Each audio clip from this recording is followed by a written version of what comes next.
Fareed, in my 8.5 years covering the White House, we would always head off to the NATO summit or the G8 summit, essentially knowing that whatever was on the official agenda would not dominate. Something always comes up. Will that be the case here? I think almost certainly. And as you said, they're probably as likely to talk about the impending economic crisis. Look, the truth is NATO was a defensive alliance.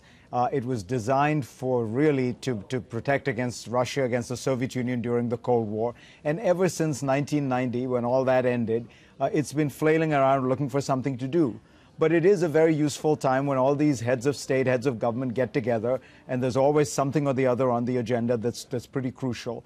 I would suspect that a lot of them will spend some time talking about Greece and Europe and the world economy, even though it's actually meant to be a security alliance. So if you are the leaders of the NATO alliance, what lesson do you have to learn from this very different world?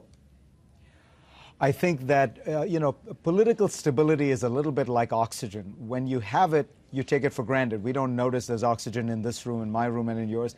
When you don't have it, you really notice. So really preserve it. Do everything you can to prevent the return of, Cold War-like hostilities between the United States and China, Cold War-like hostilities between the United States and Russia, rivalries between India and China. All these things are, of course, low probability events. But if they were to happen, then all the stuff we're talking about, this single global economy, the technological progress, the trade, globalization, all that goes out the window, because now you're in a struggle for survival, and now politics and military affairs dominate everything.